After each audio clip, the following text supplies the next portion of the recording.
बच्चों हम पढ़ रहे हैं कक्षा 10 की गणित की पाठ्य पुस्तक का अध्याय 7 निर्देशांक ज्यामिति। आज भाग 9 में बच्चों हम हल करने वाले हैं प्रश्नावली 7.2 की प्रश्न संख्या 6 से 10 तक। प्रश्न संख्या 5 तक हमने पहले ही हल किया है बच्चों। उम्मीद करता हूँ पांचों प्रश्नों के हल आपको अच्छे से समझ में आ गए हैं। अब आपको उनमें कोई दिक्कत नहीं है। प्रश्न संख्या 6 से 10 तक भी बच्चों हम उसी प्रकार से हल करेंगे कि आपको कोई दिक्कत नहीं रहे, सभी प्रश्नों के हल आपको आसानी से समझ में आ जाए। आपका काम बस इतना है कि आप नोटबुक तैयार रखेंगे, हर एक बात को समझते हुए नोट करेंगे और बाद में खुद से दोहराएंगे। चलिए बढ़ते हैं प्रश्न संख्या 6 की ओर। देखिए प्रश्न संख्या 6 में हमसे क्या कहा गया है, यदि बिंदु 1,2 4, y x, 6 और 3, 5 इसी क्रम में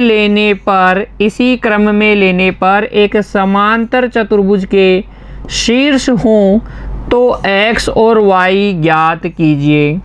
प्रश्न संख्या 6 में हमें 4 बिंदु दे दिए गए हैं और उनको जिस क्रम में वे दिए गए हैं उसी क्रम में लेने पर ये क्या है, एक समांतर चतुर्भुज के शीर्ष हैं और फिर हमें ज्ञात करना है x और y का मान। देखिए कहानी के रूप में समझिए, ये आपके पास एक समांतर चतुर्भुज है ABCD, एक क्या है, समांतर चतुर्भुज है और ये इसके शीर्ष हैं, एक है A, 1,2 इसके निर्देशांक है, फिर इसी क्रम में B, 4, y इसके निर्देशांक है, C के निर्देशांक हैं x, 6 और D के निर्देशांक है 3, 5। अब ये जो शीर्ष के निर्देशांक दिए गए हैं उनमें एक ये y और ये एक x आपको क्या करना है, ज्ञात करना है।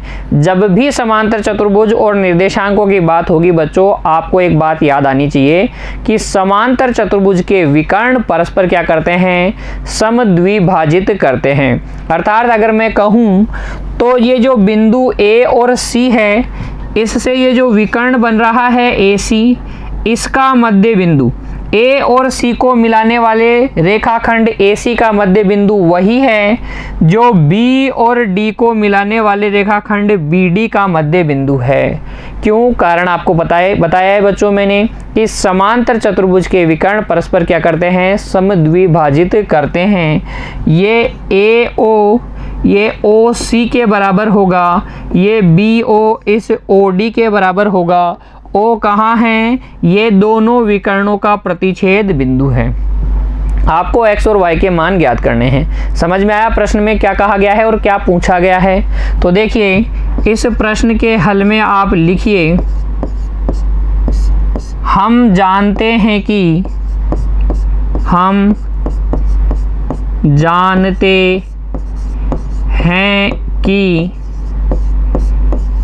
समांतर चतुर्भुज के विकर्ण परस्पर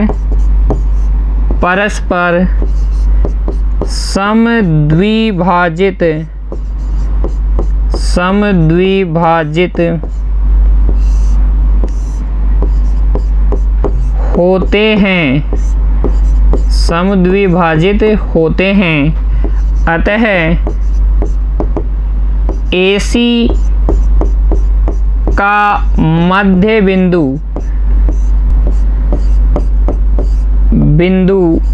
वही है जो BD का मध्य बिंदु है। BD का मध्य बिंदु है।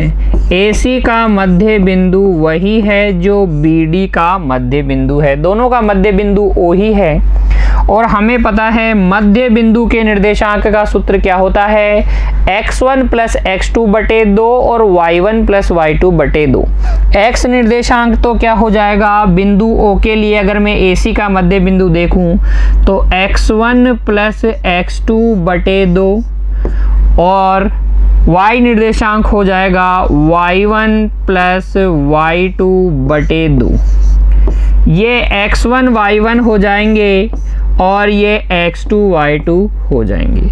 और BD से अगर हम निकालें O के निर्देशांक तो आपको मिल जाएगा x1 प्लस x2 बटे 2 y1 प्लस y2 बटे 2। अब ये तो एक ही बिंदु के निर्देशांक हैं। दो क्रमित युग्म जब परस्पर बराबर होते हैं तो उनके फर्स्ट कंपोनेंट आपस में बराबर होते हैं, सेकंड कंपोनेंट आपस में बराबर होते हैं। तो यहाँ से आप लिख सकते हैं, देखिए 1 प्लस एक्स बटे 2, 1 प्लस एक्स बटे 2 ये बराबर होगा किसके, 4 प्लस 3 बटे 2 के, 4 प्लस 3 बटे 2 के बराबर होगा। तथा देखिए सेकंड कंपोनेंट के बराबर हो जाएगा 2 प्लस 6 बटे 2, 2 प्लस 6 बटे 2 बराबर हो जाएगा किसके, y प्लस 5 बटे 2 के, y प्लस 5 बटे 2 के। अब अगर हम यहाँ से देखें तो ये 2 से तो ये 2 कट गया और 1 प्लस एक्स बराबर आ गया 7, और इधर देखिए तथा 2 से ये 2 भी कट गया, 8 बराबर आ गया y प्लस 5। कितना आ गया, y प्लस 5। यहाँ से x बराबर 6 तथा y बराबर कितना मिल गया, 3, जो कि आपका क्या है बच्चों, अभिष्ट उत्तर है। x और y के मान ही तो आपको ज्ञात करने थे, तो आसानी से ज्ञात कर लेंगे। समांतर चतुर्भुज के शीर्ष आपको दिए गए थे, a, b, c और d, x और y के मान आपको ज्ञात करने थे। आपने क्या किया, आपको याद आया कि समांतर चतुर्भुज के विकर्ण परस्पर समद्विभाजित करते हैं, इसलिए a और c का मध्य बिंदु वही होगा जो b और d का मध्य बिंदु होगा। दोनों से हमने बिंदु O के निर्देशांक निकाले, बराबर कर दिए, बराबर करने से आपके पास x और y के मान आ गए। इस तरीके से हल करेंगे आप प्रश्न संख्या 6 को, कोई दिक्कत इसमें नहीं होनी चाहिए बच्चों। चलिए फिर आगे अगला प्रश्न देखिए, प्रश्न संख्या 7। ध्यान से पढ़ेंगे और फिर बाद में हल स्टार्ट करेंगे बच्चों। देखिए, बिंदु A के निर्देशांक ज्ञात कीजिए। कोई बिंदु A है जिसके निर्देशांक हमें ज्ञात करने हैं। जहां AB जो है बच्चों, AB एक वृत्त का व्यास है जिसका केंद्र जो है 2,-3 है और B के निर्देशांक 1,4 है। चित्र में समझाता हूँ पूरी कहानी को। देखिए, बात की जा रही है एक वृत्त की, तो हम ले लेते हैं एक वृत्त। ये एक वृत्त है बच्चों, मान लीजिए, ठीक है, दिख रहा है, एक वृत्त है और इसका जो व्यास है वो है AB, ये इसका केंद्र और ये इसका व्यास AB, ठीक है। व्यास है AB और O जो है बच्चों इसका क्या है, केंद्र है। क्या केंद्र व्यास का मध्य बिंदु होता है क्या? बिल्कुल, केंद्र क्या होता है, व्यास का मध्य बिंदु ही होता है। और इसी कंसेप्ट की मदद से बच्चों हम हल कर लेंगे इस प्रश्न को। देखिए, आपको कहा गया है कि बिंदु A के निर्देशांक ज्ञात कीजिए। चलो मान लेते हैं कि इस बिंदु A के निर्देशांक है x, y। केंद्र, जिसका केंद्र क्या है, केंद्र के निर्देशांक दिए गए हैं 2,-3 और बिंदु B के निर्देशांक दिए गए हैं 1,4। ये है कहानी। और अब देखिए हल में हम लिखेंगे, माना बिंदु A के निर्देशांक, बिंदु A के निर्देशांक, A के निर्देशांक क्या हैं, ये तो कोई भी बिंदु है तो x, y, इसका क्या मान लीजिए, निर्देशांक मान लीजिए। अगर बिंदु A x अक्ष पे होता तो आप क्या मानते, x, 0 मानते। अगर बिंदु A y अक्ष पे होता तो हम क्या मानते बच्चों, 0, y मानते ना। लेकिन हमें पता नहीं है कि बिंदु कहाँ है, तो x, y आप इसका निर्देशांक मान लीजिए। फिर देखिए, क्योंकि वृत्त का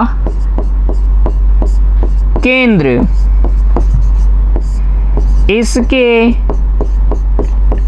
इसके व्यास का मध्य बिंदु होता है। अतः ये केंद्र के निर्देशांक बच्चों हम निकाल सकते हैं ए और बी के मध्य बिंदु के निर्देशांक से। क्या कहना चाह रहा हूं मैं, ये जो 2,-3 है बच्चों, ये बराबर होगा x1 प्लस x2 बटे 2, x1 प्लस x2 बटे 2, y1 प्लस y2 बटे 2 की। देखिए ए और बी का मध्य बिंदु ही तो O है, तो ए और बी का मध्य बिंदु तो आप इस तरीके से निकालेंगे, वो किसके बराबर आएगा, इसके बराबर आएगा 2,-3 के। अब आप कर लीजिए प्रथम कंपोनेंट को प्रथम कंपोनेंट के बराबर और सेकंड को सेकंड के बराबर कर लेंगे, ठीक है। उससे आपको x और y के मान मिल जाएंगे। देखिए कैसे, यहां से आप लिख पाएंगे कि ये जो 2 है वो तो बराबर है x प्लस 1 बटे 2 के, 2 बराबर है x प्लस 1 बटे 2 के, तथा -3 बराबर है y प्लस 4 बटे 2 के। यहाँ से ये बटे वाला 2 इधर आके गुणा हो गया, 4 बराबर आ गया x प्लस 1, तथा इधर देखिए यही कहानी, इधर -6 बराबर आ जाएगा y प्लस 4 के। यहाँ से x बराबर तो आ गया 3, तथा y बराबर आ जाएगा -6 - 4 कितना हो जाएगा, -10। x और y के मान जैसे ही आएंगे बच्चों आप बता देंगे बिंदु A के निर्देशांक। लिखेंगे अतः बिंदु A के निर्देशांक, बिंदु A के निर्देशांक क्या है बच्चों, 3,-10 है। ये आपका वांछित उत्तर है, जो उत्तर आपको चाहिए था। बिंदु A के निर्देशांक आप ज्ञात कर लेंगे। आपको सिर्फ इतना दिमाग लगाना है कि वृत्त का केंद्र व्यास के सिरों का मध्य बिंदु होता है या व्यास का मध्य बिंदु होता है। तो ये जो केंद्र O के निर्देशांक है आप A और B के निर्देशांकों की सहायता से भी ज्ञात कर सकते थे। दोनों बिंदुओं को आप जैसे ही बराबर करेंगे, दोनों क्रमित युग्मों को आप जैसे ही बराबर करेंगे बच्चों, तो प्रथम कंपोनेंट प्रथम के बराबर हो जाएगा और सेकंड वाला सेकंड के बराबर हो जाएगा। वहां से x और y के मान आपको मिल जाएंगे। जैसे ही x और y आपको मिलेगा आप कह देंगे कि बिंदु A के निर्देशांक है 3,-10। ठीक है ना, कोई तकलीफ नहीं इस प्रश्न में। चलिए फिर अगला देखिए, प्रश्न संख्या 8 देखिए बच्चों। यदि A और B दो बिंदुओं की बात हो रही है बच्चों, A और B कोई दो बिंदु हैं जिनके निर्देशांक आपको दिए गए हैं क्रमशः -2, और 2, हो, तो बिंदु P के निर्देशांक ज्ञात कीजिए ताकि AP जो है बराबर रहे 3/7 AB के, AP बराबर रहे 3/7 AB के, और P रेखाखंड AB पर स्थित हो। और आपको ये भी कहा गया है P कहाँ है, रेखाखंड AB पर स्थित है। चित्र में समझते हैं बच्चों, ये वो रेखाखंड है AB जिसकी बात चल रही है। ये A है, क्या है A के निर्देशांक, -2, ये B है और B के निर्देशांक कितने हैं, 2, इसके ऊपर एक बिंदु क्या है, P है, और ये बिंदु जो P है बच्चों, ये बिंदु P ये इस तरीके से है कि ये जो AP है इस AB की कितनी गुना है, 3/7 गुना है। और आपको ज्ञात करने हैं बिंदु P के निर्देशांक। मान लीजिए कि ये क्या है, x, y है। हल में क्या लिखेंगे? देखिए हल में हम लिखेंगे माना बिंदु P x, y रेखाखंड AB पर इस प्रकार स्थित है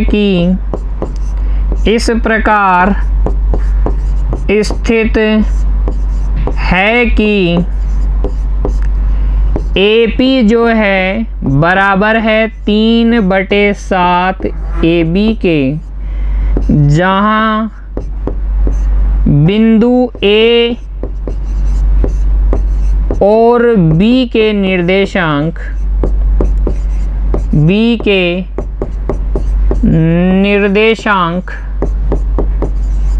A और B के निर्देशांक क्रमशः कितने हैं बच्चों? -2, -2 और B के निर्देशांक कितने हैं? 2, -4 हैं। यही तो दिया गया है। आपको ज्ञात करने थे P के निर्देशांक। हमने मान लिया कि P जो बिंदु है वो कौन सा है? x, y वाला बिंदु है, अर्थात P के निर्देशांक x, y है। और ये P बिंदु AB पर इस प्रकार से स्थित है कि AP बराबर 3/7 AB है। ठीक है, A के निर्देशांक और B के निर्देशांक हमें दिए ही गए हैं। फिर देखिए किस प्रकार से हल करेंगे। चित्र में देखिए, क्योंकि AP प्लस BP किसके बराबर है? AB के बराबर है। AP और BP किसके बराबर है? पूरी AB के बराबर है। यहाँ से देखिए AP की जगह आप लिख सकते हैं 3/7 AB प्लस BP बराबर हो जाएगा AB के, और यहाँ से आप BP जब आप निकालेंगे तो BP बराबर आ जाएगा AB माइनस 3/7 AB। एलसीएम ले लीजिए, BP बराबर हो जाएगा 7 आ जाएगा, एलसीएम लेसे आ जाएगा 7, क्योंकि यह है AB/1। ठीक है, और यहाँ आपको मिल जाएगा फिर 7AB माइनस 3AB। देखिए 1 का भाग लगाइए 7 में, 7 बार जाएगा, 7 को AB से गुणा कर देंगे 7AB, 7 का भाग लगाइए एलसीएम लेसे में 1 बार जाएगा, 1 को 3AB से गुणा करके लिखेंगे तो 3AB, और ये आपके पास आ जाएगा 4/7 AB। अब ध्यान दीजिएगा, AP अनुपात अगर मैं BP निकालूं तो ये मेरे को मिलेगा 3/7 AB अनुपात 4/7 AB, और AB से AB कट गया, 7 से 7 कट गया। हमारे पास AP अनुपात BP आ गया है 3/4। अर्थात हम ये कह सकते हैं, अर्थात बिंदु P x, y बिंदु A -2, -2 और B 2, -4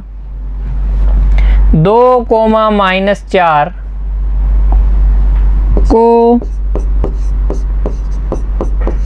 जोड़ने वाले रेखाखंड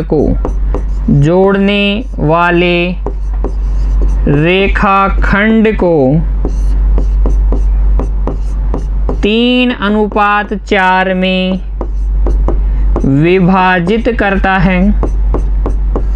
क्या हम ये कह सकते हैं? देखिए फिर से समझिए, चित्र से आपको पता है AB के ऊपर P स्थित होने का मतलब ये है AP और BP दोनों मिलकर AB बनाएंगे। AP आपको दे रखा था 3/7 AB, और यहाँ से फिर मैंने BP निकाला, वो 4/7 AB आ गया। फिर मैंने देखा AP और BP का अनुपात, तो ये आ गया 3/4। अर्थात हम कह सकते हैं कि बिंदु P A और B को जोड़ने वाले रेखाखंड अर्थात AB को 3/4 में विभाजित करता है। इसलिए विभाजन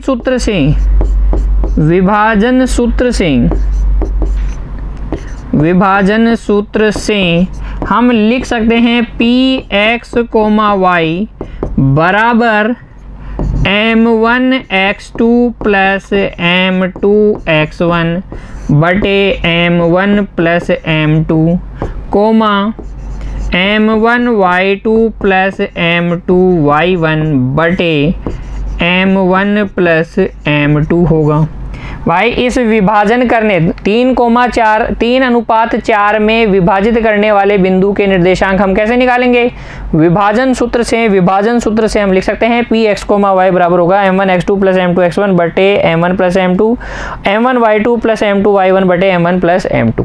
ठीक है, और यहां से देखिए फिर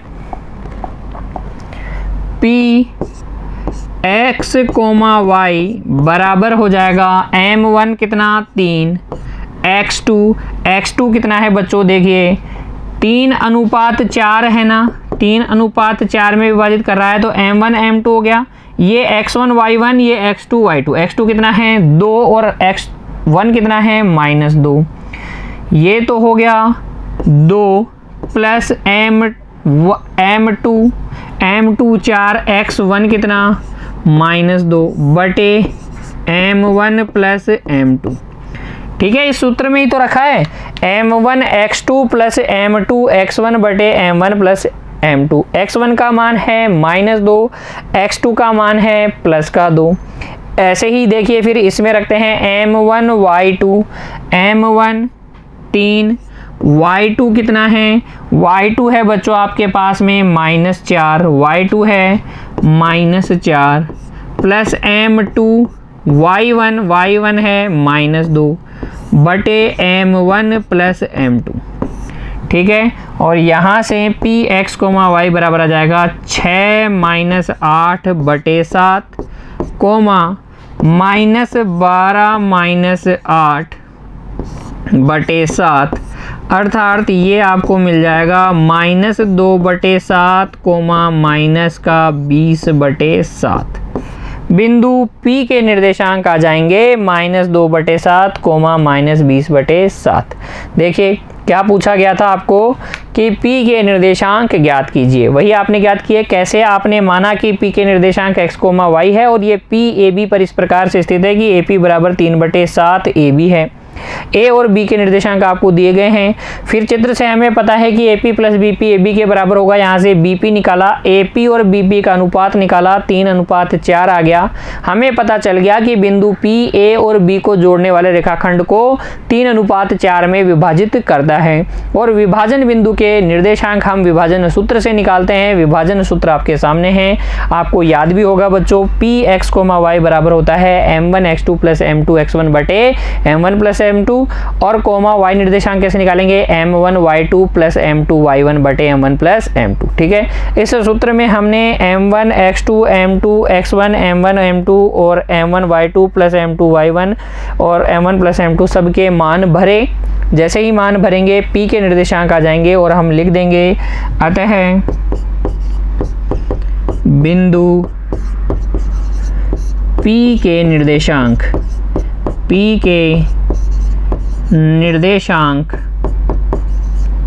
-2 बटे 7 कोमा -20 बटे 7 है। ठीक है ना। इस प्रश्न के हल में अब आपको कोई दिक्कत नहीं होनी चाहिए। फिर से आपको अभ्यास करना है बिना देखे हल करके। अगला प्रश्न देखिए बच्चों, प्रश्न संख्या 9। बिंदुओं A -2,2 और B 2,8 को जोड़ने वाले रेखाखंड AB को 4 बराबर भागों में विभाजित करने वाले बिंदुओं के निर्देशांक ज्ञात कीजिए। दो बिंदु आपको दिए गए हैं A और B, और A और B को जोड़ने वाले रेखाखंड AB को 4 बराबर भागों में विभाजित करने वाले बिंदुओं के निर्देशांक आपको ज्ञात करने हैं। तो सबसे पहले आप इस प्रश्न का उत्तर दीजिए स्वयं को कि अगर मुझे 4 बराबर भागों में विभाजित करना है AB को तो कितने बिंदुओं की आवश्यकता होगी। देखिए ये AB है ए बी है और इसके 4 बराबर भाग आपको करने हैं ए बी। ए के निर्देशांक आपको पता है -2,2, बी के निर्देशांक भी आपको ज्ञात है 2,8। अब इसके 4 बराबर भाग करने हैं तो आपको बीच में डालने होंगे 3 बिंदु। क्यों? देखिए, ये आपने एक भाग कर लिया ए पी, ये बचा हुआ है, इसके अभी 3 भाग और करने हैं बराबर बराबर, ए पी के बराबर ही, ये ए पी के बराबर ही पी क्यू और ए पी के बराबर ही क्यू आर, और ये बचा हुआ अपने आप बराबर बच जाएगा। ठीक है, तो 4 बराबर भाग आपने कर लिए, A P P Q Q R और बी आर क्या हैं? बराबर भाग हैं।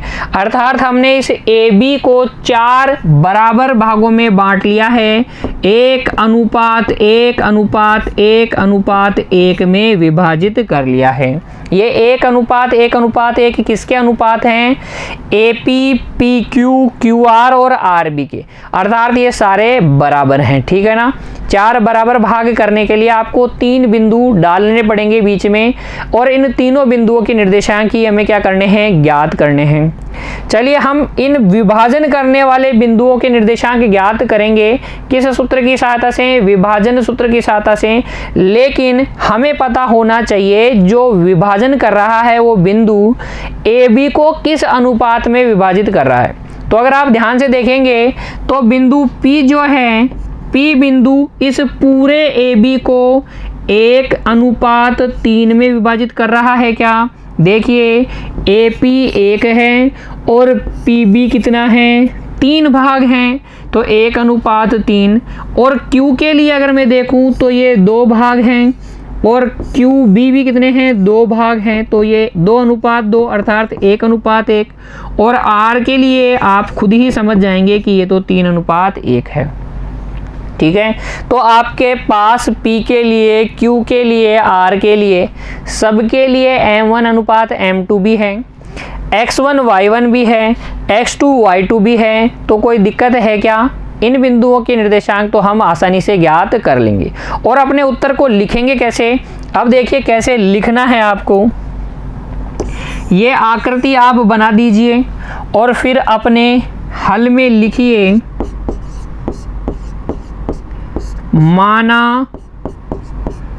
माना कि बिंदुओं A -2,2 और B 2,8 को जोड़ने वाले रेखाखंड AB को 4 बराबर भागों में विभाजित करने वाले बिंदु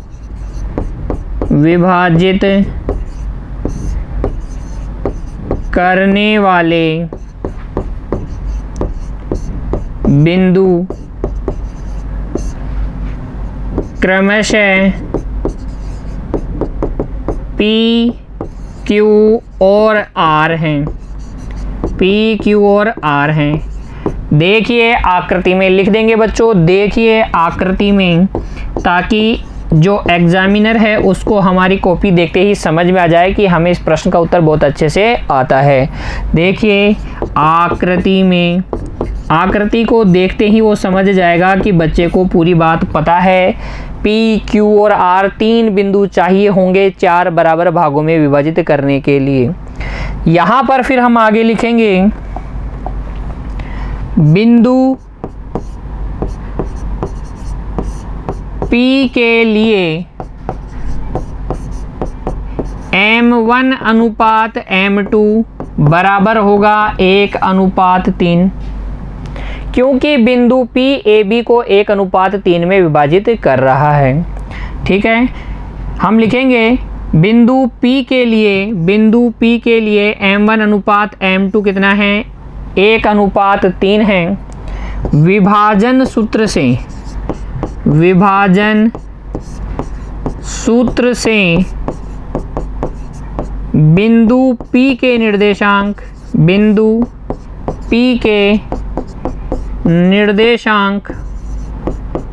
आपको मिल जाएंगे m1 x2 कितना है, बिंदु P AB को विभाजित कर रहा है तो A वाले जो बिंदु हैं, A बिंदु के जो निर्देशांक है ये x1 y1 और B बिंदु के निर्देशांक x2 y2।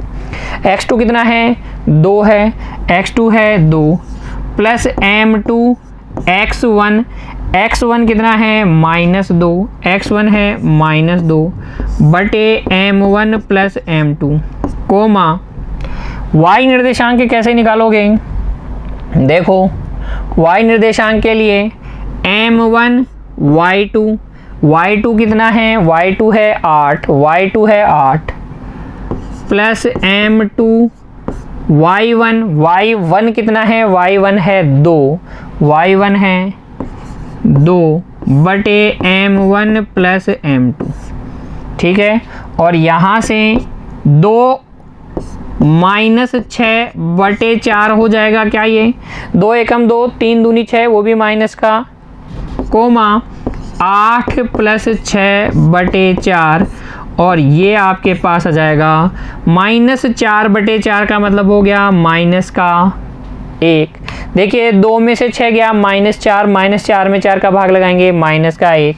8 और 6 कितना हो गया 14 बटे 4 का मतलब हो गया 7 बटे 2। बिंदु P के निर्देशांक आ जाएंगे -1, 7 बटे 2।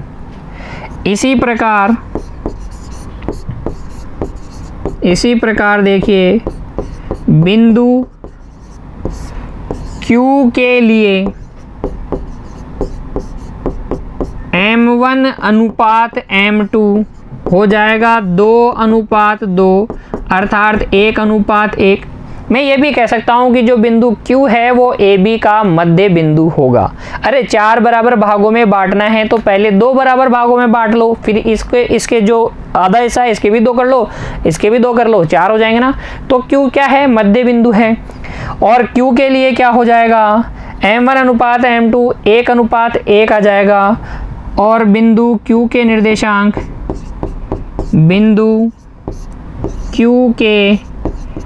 निर्देशांक आपके पास आ जाएंगे x1 प्लस x2 बटे 2, y1 प्लस y2 बटे 2। ये आपके पास आ जाएगा 0,5। कितना आ जाएगा 0,5। फिर देखिए आगे बिंदु R के लिए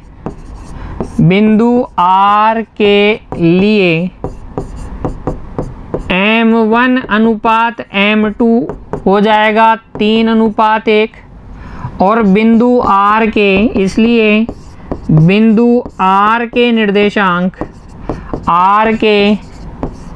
निर्देशांक बराबर हो जाएंगे m1 x2 plus m2 x1 बटे m1 plus m2 coma m1 y2 plus m2 y1 बटे m1 plus m2।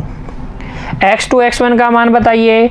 x2 x1 तो है 2, x1 है -2, तो यहाँ भर दीजिए 2, यहाँ -2। y2 कितना है 8, y2 कितना है बच्चों 8 है, और y1 कितना है 2। y2 है 8 और y1 है 2। हल कीजिए, ये आ जाएगा आपके पास 6 - 2 बटे 4 और ये आ जाएगा 8 तिया 24 प्लस 2 बटे 4। ये आ जाएगा 4 बटे 4 का मतलब 1 और 26 बटे 4 का मतलब हो जाएगा 13 बटे 2। तो ये बिंदु R के निर्देशांक इस प्रकार से आ जाएंगे। फिर हम लिखेंगे अंत में अतः वांछित बिंदुओं के निर्देशांक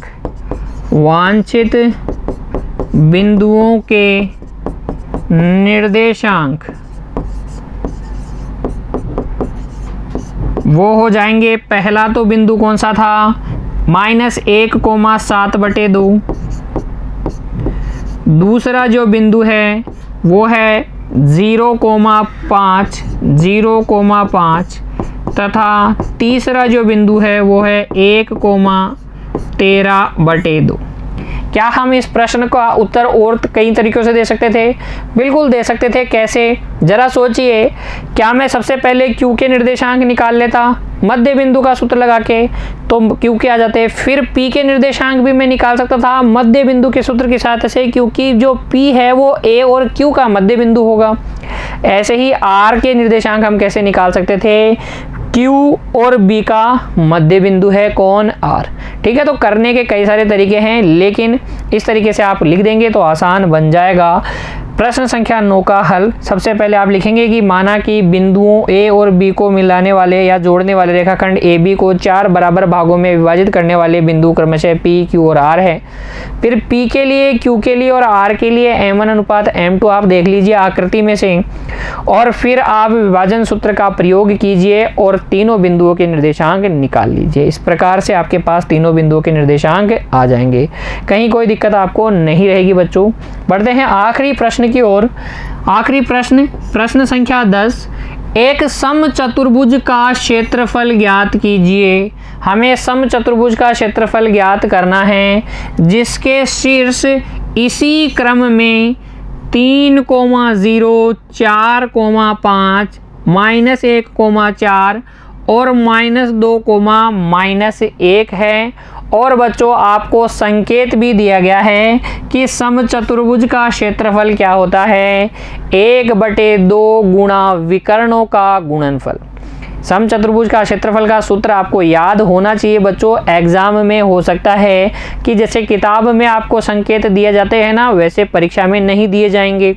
तो आपको याद कर लेना है कि समचतुर्भुज का क्षेत्रफल होता है 1/2 गुणा विकर्णों का गुणनफल। आपको इस समचतुर्भुज के विकर्णों की लंबाइयां ज्ञात कर लेनी है, और फिर इस सूत्र की सहायता से आप क्या कर लेंगे? अब इस सूत्र की सहायता से आप समचतुर्भुज का क्षेत्रफल ज्ञात कर लेंगे। देखिए, हल में हम बना लेते हैं एक समचतुर्भुज। समचतुर्भुज जिसकी चारों भुजाएं समान लंबाई की हो। चारों भुजाएं क्या हो? समान लंबाई की हो। ये ABCD एक समचतुर्भुज है और इसके शीर्ष आपको दिए गए हैं। A कितना है? 3,0, B कितना है? 4,5। इसी क्रम में लेना है जिस क्रम में दिए गए हैं। C कितना है? -1,4 और D कितना है? -2,-1। ठीक है, हमें पता है समचतुर्भुज का क्षेत्रफल होता है 1/2 गुणा विकर्णों का गुणनफल। तो विकर्ण कौन कौन से हैं? विकर्ण है एक तो AC और एक है BD। तो AC की लंबाई कैसे ज्ञात करेंगे? बिल्कुल दूरी सूत्र की सहायता से दूरी सूत्र लगा लेंगे, AC की लंबाई ज्ञात कर लेंगे। ऐसे ही BD की लंबाई ज्ञात कर लेंगे। तो हल में हम लिखेंगे भी दूरी सूत्र से AC बराबर हो जाएगा √x1 माइनस x2 का whole square plus y1 minus y2 का होल स्क्वायर।